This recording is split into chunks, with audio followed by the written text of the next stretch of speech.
जय हिंद। इस वीडियो में हम भारतीय संविधान से जुड़े सभी प्रश्नों को देखेंगे जो प्रतियोगी परीक्षाओं में बार बार पूछे जाते हैं। तो यह वीडियो काफ़ी इंपॉर्टेंट होने वाला है, इस वीडियो को पूरा देखिएगा।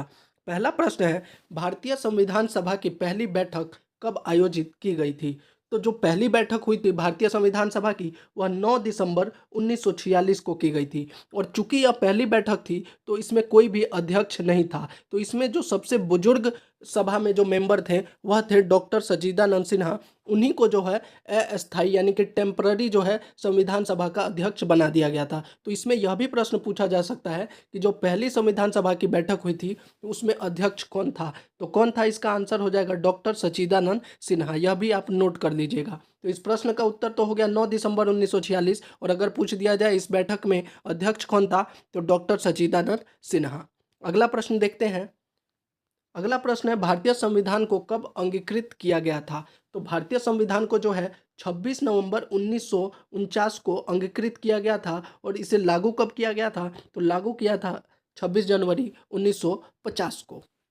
अगला प्रश्न देखते हैं, भारतीय संविधान को बनाने में कितना समय लगा था? तो भारतीय संविधान को बनाने में 2 वर्ष 11 महीना और 18 दिन लगा था। दोस्तों, आपको इन प्रश्नों में से कितने प्रश्नों का जवाब पता है वह आप कमेंट बॉक्स में जरूर बताइएगा। चलिए अगला प्रश्न देखते हैं। डॉक्टर राजेंद्र प्रसाद को संविधान सभा का अध्यक्ष चुना गया। कब चुना गया था? तो जैसा कि मैंने आपको बताया, पहली बैठक हुई थी 9 दिसंबर 1946 को, लेकिन पहली बैठक में जो है डॉक्टर सच्चिदानंद सिन्हा को अध्यक्ष बनाया गया था। लेकिन जब दूसरी बैठक हुई तब किसको चुना गया था? तो डॉक्टर राजेंद्र प्रसाद। तो डॉक्टर राजेंद्र प्रसाद को संविधान सभा का अध्यक्ष कब चुना गया था? तो 11 दिसंबर 1946 को जो है चुना गया था। अगला प्रश्न देखते हैं, संविधान सभा ने किस दिन भारत के राष्ट्रीय ध्वज को अपनाया था? तो भारत के राष्ट्रीय ध्वज को जो है संविधान सभा के द्वारा जो है 22 जुलाई 1947 को जो है अपनाया गया था। दोस्तों, अगर वीडियो अच्छा लग रहा हो तो चैनल को जरूर सब्सक्राइब कर दीजिए और वीडियो को लाइक और शेयर कर दीजिए। अगला प्रश्न है, भारत में कौन सा दिन संविधान दिवस के रूप में मनाया जाता है? तो यह संविधान दिवस जो है 26 नवंबर, क्योंकि इसी दिन जो है हमारा संविधान जो है बनकर कंप्लीट हो गया था। तो 26 नवंबर को जो है संविधान दिवस मनाया जाता है। अगला प्रश्न है, भारत के संविधान सभा का विचार पहली बार किसने दिया था? तो भारत का जो संविधान सभा है इसका विचार जो है पहली बार एम एन रॉय के द्वारा 1934 में दिया गया था। इसके बाद जो है कांग्रेस पार्टी ने भी इस पर मांग की, लेकिन पहली बार जो विचार जो था वह एम एन रॉय का ही था। अगला प्रश्न है, 9 दिसंबर 1946 को आयोजित संविधान सभा के प्रथम बैठक के अध्यक्ष कौन थे? तो देखिए, यही प्रश्न जो है इसको घुमाकर भी पूछा जा सकता है, जो कि मैंने पहले बताया था। तो कौन था? जैसे कि आपको बताया मैंने कि डॉक्टर सच्चिदानंद सिन्हा को जो है पहले जो बैठक में जो है अध्यक्ष बनाया गया था। क्यों बनाया गया था? कि इनकी आयु सबसे ज़्यादा थी, इसीलिए इनको उस समय बनाया गया था। अगला प्रश्न देखते हैं। अगला प्रश्न है कि भारतीय संविधान में मजबूत केंद्र के साथ संघ की अवधारणा कहाँ से लिया गया है? तो मजबूत केंद्र के संघ की अवधारणा जो है भारतीय संविधान में कनाडा के संविधान से लिया गया है। अगला प्रश्न देखते हैं, भारतीय संविधान के मौलिक कर्तव्य किस देश के संविधान से लिए गए हैं? तो मौलिक कर्तव्य और मौलिक अधिकार, तो मौलिक कर्तव्य के प्रश्न है तो यह सोवियत संघ से लिया गया है मौलिक कर्तव्य। और यह भाग कौन से भाग में है? तो यह भाग चौथे में है, चौथे के ए में है। ठीक है। और ये कहाँ पे अनुच्छेद कौन सा है? 51A। इसमें टोटल कितने मौलिक कर्तव्य हैं? तो 11 मौलिक कर्तव्य हैं। अगला प्रश्न देखते हैं, भारतीय संविधान में शामिल नीति निर्देशक तत्वों की अवधारणा किस देश के संविधान से ली गई है?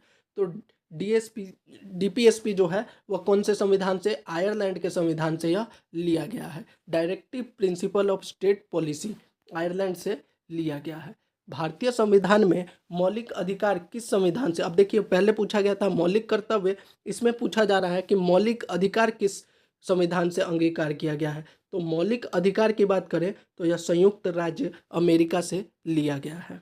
अगला प्रश्न देखते हैं, भारतीय संविधान का कौन सा अनुच्छेद नागरिकों के मौलिक अधिकारों की सुरक्षा करता है? तो भारतीय संविधान का कौन सा अनुच्छेद? तो ये जो है अनुच्छेद 32। अनुच्छेद 32 के तहत जो है, अगर आपको लगता है कि आपके मौलिक अधिकारों का हनन हो रहा है तो इसके तहत जो है आप अपने मौलिक अधिकारों के बचाव के लिए जो है सर्वोच्च एवं उच्च न्यायालय में कानूनी उपचार हेल्प ले सकते हैं। अगला प्रश्न देखते हैं। अगला प्रश्न है, भारतीय संविधान में कुल कितने मौलिक अधिकार हैं? तो आपको पता है भारतीय संविधान में कुल 6 मौलिक अधिकार हैं। समता का अधिकार जो 14 से 18 तक है, स्वतंत्रता का अधिकार, शोषण के विरुद्ध अधिकार, धर्म की स्वतंत्रता का अधिकार, संस्कृति और शिक्षा संबंधी अधिकार और संवैधानिक उपचारों का अधिकार। तो टोटल हमारे जो संविधान में 6 मौलिक अधिकार हैं। भारतीय संविधान में संशोधन करने की प्रक्रिया किस अनुच्छेद के तहत की जाती है? तो भारतीय संविधान में संशोधन जो है वो अनुच्छेद 368 के तहत की जाती है। अगला प्रश्न देखते हैं, भारत के संविधान के किस भाग में संघ और राज्य के बीच शक्तियों का विभाजन किया गया है? तो यह कौन सा भाग है? तो 11वां भाग है, यानी कि ऑप्शन डी जो है सही आंसर है। 11वां भाग है और 7वीं अनुसूची है। दोस्तों मैं जानबूझकर जो है ऑप्शन नहीं पढ़ रहा हूँ, क्योंकि ऑप्शन पढ़ने से टाइम जो है ज़्यादा लगेगा। इससे अच्छा है कि क्वेश्चन और उसका आंसर जो है पढ़ लिया जाए। अगला प्रश्न देखते हैं, भारतीय संविधान की प्रस्तावना में समाजवादी और धर्मनिरपेक्ष शब्द कब जोड़े गए? देखिए ये काफ़ी इंपॉर्टेंट प्रश्न है। यह जो है 1976 में जोड़ा गया था और ये कौन सा संशोधन था? यह 42वां संशोधन था और इसी को जो है मिनी कॉन्स्टिट्यूशन भी कहा जाता है। तो ये प्रश्न बार बार घुमाकर पूछा जाता था कि 42वें संशोधन में कौन सा शब्द जोड़ा गया था, या फिर पूछ देगा ये कब हुआ था और इसको मिनी कॉन्स्टिट्यूशन क्यों कहा जाता है? तो इसीलिए क्योंकि ये समाजवादी धर्मनिरपेक्ष शब्दों को जोड़ा गया था। अगला प्रश्न देखते हैं, भारतीय संविधान की किस अनुसूची में राज्यों और संघ शासित प्रदेशों की सूची दी गई है? तो ये इसका क्या आंसर होगा? तो ये प्रथम अनुसूची जो है, टोटल हमारा कितना अनुसूची है? 12 अनुसूची है और पहले अनुसूची में जो है भारत के राज्यों और संघ शासित प्रदेशों की सूची दी गई है। अगला प्रश्न है, संविधान सभा के पहले अध्यक्ष कौन थे? संविधान सभा के पहले अध्यक्ष कौन थे? तो सच्चिदानंद सिन्हा। देखिए यही प्रश्न बार बार इसलिए रिपीट हो रहा है क्योंकि इसी प्रश्न को बार बार घुमा के पूछा जाता है। भारतीय संविधान का अनुच्छेद 21 किससे संबंधित है? तो भारतीय संविधान का अनुच्छेद 21 जो है जीवन और व्यक्तिगत स्वतंत्रता का अधिकार से संबंधित। अगला प्रश्न है, भारतीय संविधान का कौन सा अनुच्छेद राष्ट्रपति के महाभियोग से संबंधित है? तो राष्ट्रपति पर महाभियोग लगाया जा सकता है, ये अनुच्छेद 61 है। इसके तहत जो है राष्ट्रपति पर महाभियोग चलाया जा सकता है अगर वह कोई कार्य ऐसा करता है जो संविधान के विरुद्ध है। और यह जो कहाँ से लिया गया है? यह आयरलैंड के संविधान से लिया गया है। अगला प्रश्न है, भारत के संविधान में कुल कितने मूल कर्तव्य हैं? तो मूल अधिकार 6 हैं और मूल कर्तव्य टोटल कितने हैं? 11 है। और मूल कर्तव्य कहाँ से लिया गया है? सोवियत संघ से लिया गया है, जो कि पार्ट 4A में है। और अनुच्छेद कौन सा है? 51 है। बार बार मैं इसीलिए बता रहा हूँ ताकि आपको यह याद हो जाए। अगला प्रश्न है, भारतीय संविधान में संसद के दोनों सदनों की संयुक्त बैठक का प्रावधान। तो संयुक्त बैठक का जो प्रावधान है वह अनुच्छेद 108 के तहत है। यह कौन कर सकता है? तो यह राष्ट्रपति के द्वारा किया जाता है। और जब यह संयुक्त बैठक होता है तो लोकसभा के जो अध्यक्ष हैं वह इसकी अध्यक्षता करते हैं। भारतीय संविधान का अनुच्छेद 19 किस अधिकार से संबंधित है? तो भारतीय संविधान का जो अनुच्छेद 19 है वह भाषण और स्वतंत्रता के अधिकार से, यानी कि ऑप्शन ए होगा। यहाँ पे होगा भाषण और अभिव्यक्ति की स्वतंत्रता का अधिकार, यानी बोलने की आज़ादी। अगला प्रश्न देखते हैं, भारतीय संविधान का कौन सा अनुच्छेद आपातकाल की घोषणा करता है? तो टोटल जो है 3 तरह का आपातकाल। इसका सही आंसर होगा अनुच्छेद 352 के तहत जो है आपातकाल की घोषणा की जाती है। और अनुच्छेद 356 की जगह जो है राष्ट्रपति शासन लगता है। राज्यों में जब जो है राष्ट्रपति शासन लगाया जाता है वह अनुच्छेद 356 है। और वित्तीय जो फाइनेंशियल इमरजेंसी लगता है वह अनुच्छेद 360 होता है। इस प्रश्न का सही आंसर होगा अनुच्छेद 352 के तहत जो है आपातकाल की घोषणा की जाती है। और कौन करता है? तो राष्ट्रपति। भारतीय संविधान की प्रस्तावना में लोकतांत्रिक गणराज्य का उल्लेख है। इसका क्या अर्थ है? इसका अर्थ है जनता द्वारा चुनी गई सरकार। अगला प्रश्न है, भारतीय संविधान का कौन सा अनुच्छेद अल्पसंख्यकों की सांस्कृतिक और शैक्षणिक अधिकारों की रक्षा करता है? तो इसका सही आंसर होगा अनुच्छेद 29। अनुच्छेद 29 के तहत जो है अल्पसंख्यकों की सांस्कृतिक और शैक्षिक अधिकारों की रक्षा की जाती है। भारतीय संविधान का अनुच्छेद 51 ने किससे, देखिए इसी प्रश्न को पूछ लिया घुमा के, यह मौलिक कर्तव्यों से है।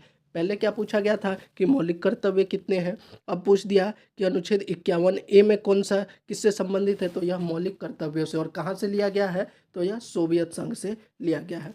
अगला प्रश्न है, संविधान का कौन सा अनुच्छेद राष्ट्रपति को अध्यादेश जारी करने का अधिकार?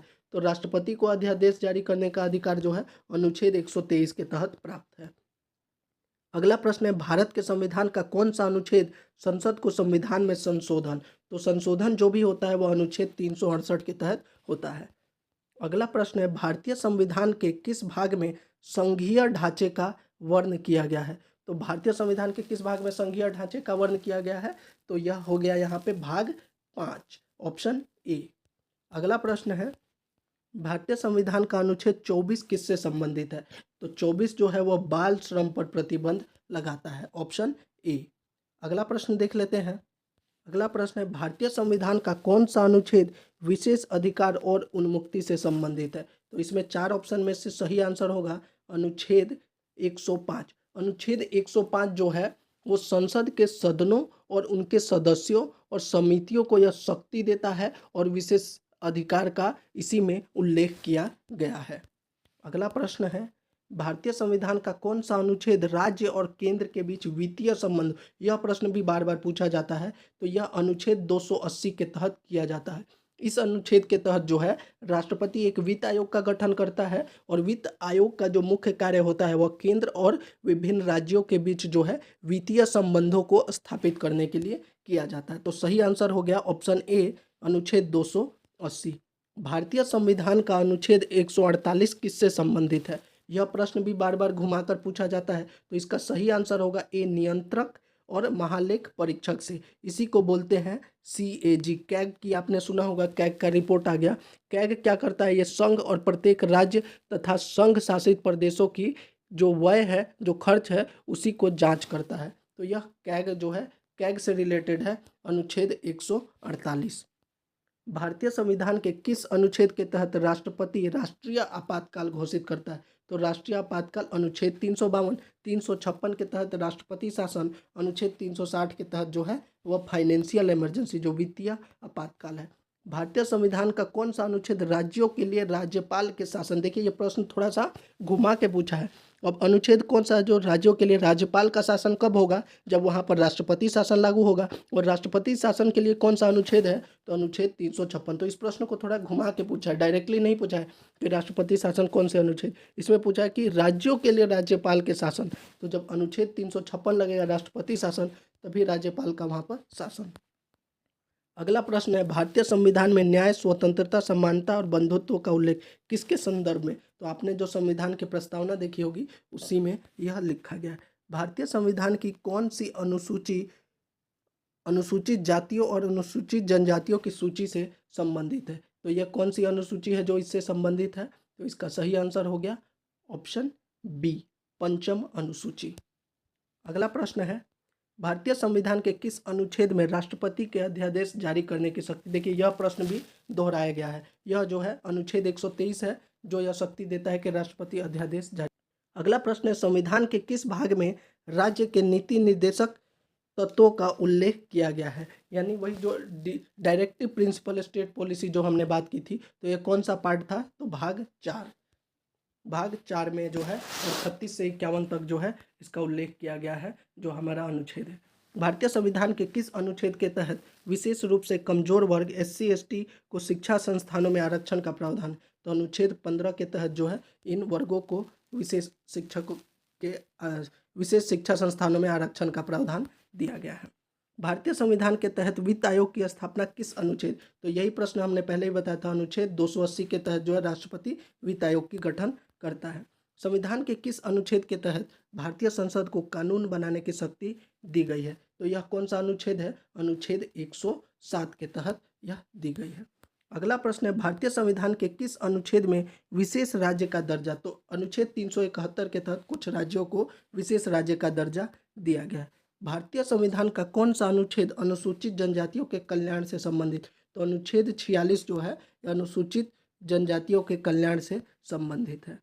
भारतीय संविधान के किस अनुच्छेद के तहत किसी राज्य के गवर्नर को अध्यादेश, अब राज्य का गवर्नर कब, कौन से अनुच्छेद 213, और राष्ट्रपति कौन सा अनुच्छेद, तो 123, तो इनको ध्यान में रखिएगा, 213 और 123 में कन्फ्यूज नहीं होना है। भारतीय संविधान के किस अनुच्छेद के तहत भारत का प्रधानमंत्री नियुक्त किया जाता है, तो अनुच्छेद 75 के तहत जो है वह भारत के प्रधानमंत्री की नियुक्ति की जाती है। अगला प्रश्न है, भारतीय संविधान के किस अनुच्छेद के तहत न्यायिक स्वतंत्रता का प्रावधान है, तो इसका सही आंसर होगा अनुच्छेद 50। अनुच्छेद 50 के तहत जो है न्यायिक स्वतंत्रता का प्रावधान है। अलग अलग राज्यों में जो न्यायालय होते हैं उनका कार्य जो होता है राज्य के सार्वजनिक कार्यों से भिन्न होता है। भारतीय संविधान में किस अनुच्छेद में ग्राम पंचायत का उल्लेख है? तो इसका सही आंसर होगा अनुच्छेद 40। नमस्ते। अगला प्रश्न है, भारतीय संविधान के किस अनुच्छेद में राइट टू इंफॉर्मेशन का उल्लेख है? तो इसका सही आंसर होगा अनुच्छेद 19(1)(a)। तो ये थी पूरी जानकारी और पूरे प्रश्नों का जवाब। जो ये इंपॉर्टेंट क्वेश्चन थे वो आपको इस वीडियो में हमने बता दिया। अगर आपको वीडियो अच्छा लगा हो तो ज़रूर चैनल को सब्सक्राइब कर दीजिए, वीडियो को लाइक और शेयर कर दीजिए। जय हिंद।